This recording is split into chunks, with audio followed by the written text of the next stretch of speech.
ओम नमः शिवाय। आज नाग पंचमी के पावन अवसर पर नाग देवता की पूजा। आज की वीडियो में हम जानेंगे नाग पंचमी की पूजा हम बहुत सरल तरीके से कैसे करेंगे। देखिए, अभी सावन का महीना चल रहा है। सावन के महीने में शिव शंकर का पूजन किया जाता है। दिन विशेष रूप से भगवान शिव के प्रिय नागों की पूजा के लिए समर्पित है, इसलिए सावन की पंचमी तिथि को नाग पंचमी मनाया जाता है। अब देखिए, नाग पंचमी के दिन सुबह सुबह स्नान आदि करके जहाँ पर भी आप पूजा कर रहे हैं उस जगह को अच्छे से साफ कर लें।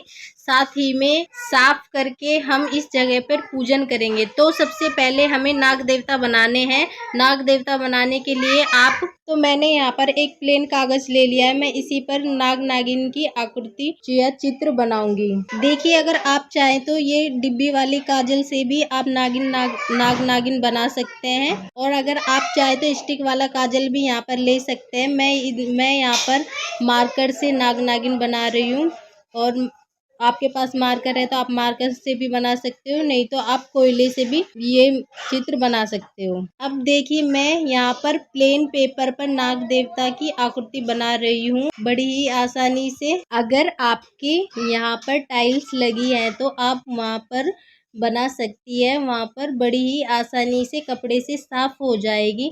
मैं यहाँ पर प्लेन पेपर पर बना रही हूँ ये आकृति। तो यहाँ पर बनाना बहुत ही आसान है नाग नागिन का जोड़ा। इसके अलावा आप यहाँ पर 5 या 7 भी बना सकते हैं अपने अनुसार। देखिए, मैं यहाँ पर 5 बना रही हूँ नाग नागिन का जोड़ा। देखिए, मैं यहाँ पर पेपर पर इसलिए बना रही हूँ, इससे क्या है कि दीवार खराब होने का डर नहीं होता है, और हम पेपर पर बना रहे हैं तो इनका विसर्जन करना जरूरी है। अगर आप दीवार पर बना रही हैं तो वो इसलिए साफ अगर आप दीवार पर बना रहे हैं तो वो इजीली साफ हो जाता है कपड़े से।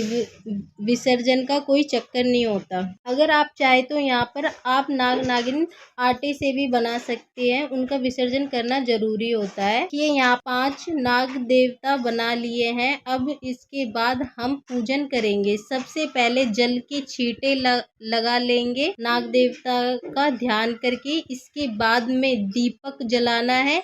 आप यहाँ पर देसी घी का या तिल के तेल का दीपक भी जला सकते हैं। इसके साथ ही धूप भी जला। इसके बाद नाग देवता को हल्दी से तिलक करेंगे। देखिए, हल्दी से तिलक करना हल्दी से तिलक जरूर कीजिएगा। हल्दी से तिलक करना इस दिन शुभ माना जाता है। पहले सभी नाग देवताओं को हल्दी से तिलक करेंगे, इसके बाद रोली से तिलक करेंगे, और साथ में ही दीपक का भी तिलक कर देंगे।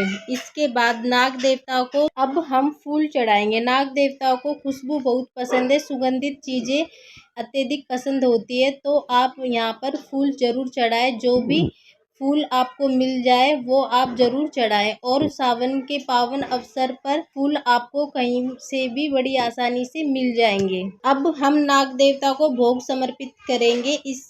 इसमें दूध जरूर समर्पित करना है। दूध यहाँ पर थोड़ी ही मात्रा में समर्पित करेंगे, क्योंकि इनका हमें बाद में विसर्जन करना है। इसके साथ ही में भोग प्रसाद में हमें मीठा जरूर समर्पित करना है। अगर आपने घर में कुछ मिठाई बनाया है तो आप यहाँ पर वो समर्पित कर सकते हैं। मैंने यहाँ पे बतासे और मिश्री का भोग समर्पित किया है। आप चाहें तो ये भी समर्पित कर सकते हैं। घर में कोई भी मिठाई है तो वो समर्पित कर सकते हैं। अगर नहीं है तो गुड़ या चीनी, बतासे, मिश्री भी समर्पित कर सकते हैं। और हम यहाँ पर नाग देवताओं को चावल भी समर्पित कर देंगे। इसके साथ ही दक्षिणा समर्पित करनी है, आपसे जितना संभव हो समर्पित। इसके साथ ही 1 लोटा जल समर्पित कर देंगे। हाथ जोड़कर नाग देवताओं को भोग प्रसाद ग्रहण करने की प्रार्थना करेंगे। इसके साथ ही आपने व्रत किया तो आप यहाँ कथा भी सुन सकते हैं। इसके साथ ही आपने व्रत किया है तो आप कथा सुन लीजिएगा। कथा सुनने के लिए अक्षत या फूल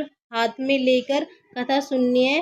खाली हाथ कथा नहीं सुनी जाती है। कथा सुनने के बाद नाग देवता फूल है जिसको हम नाग देवता को समर्पित कर देंगे। चावल है जो कि हम जल के लोटे में डाल देंगे। इस तरह हम सुन लेंगे। अगर आप कथा नहीं सुनते हैं तो कथा वाले पाठ को आप स्किप भी कर सकते हैं। फिर हम इसके साथ ही बड़े ही प्रेम पूर्वक से आरती कर लेंगे। यहाँ पर आरती करने के बाद पूजा में रही कमी याचनाओं पर क्षमा याचना करेंगे। अपनी मनोकामनाओं को पूर्ण करने के लिए नाग देवता से प्रार्थना करेंगे।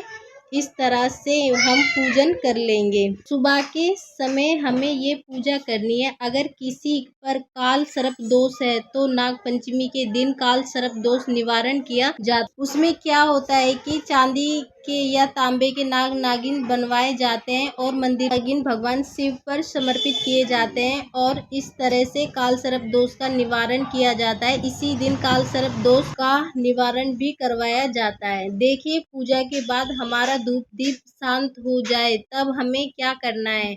जो भी भोग हमने चढ़ाया है थोड़ी थोड़ी मात्रा में, वह भोग हम किसी भी मिट्टी या गमले में डाल सकते हैं। अगर आपके यहाँ कोई भी कच्ची जगह है वहाँ पर भी आप डाल सकते हैं और दबा भी सकते हैं। ये भोग प्रसाद किसी को दान नहीं किया जाता है और ना ही घर में प्रसाद भी नहीं दिया जाता है और किसी को खानी भी नहीं है। इसके बाद दक्षिणा को हम दान कर देंगे और जो नाग नागिन बनाए हैं, जो हमने पेपर पर नाग नागिन बनाए हैं, इन्हें हम विसर्जित कर देंगे। इसके बाद जल को सूर्य देव को अर्घ दे देंगे। नाग पंचमी की यह बहुत ही सरल पूजा विधि है। आपको यह पूजा कैसी लगी? अगर आपको यह वीडियो पसंद आई है तो वीडियो को लाइक करें, शेयर करें, चैनल को जरूर सब्सक्राइब करना ना भूलें।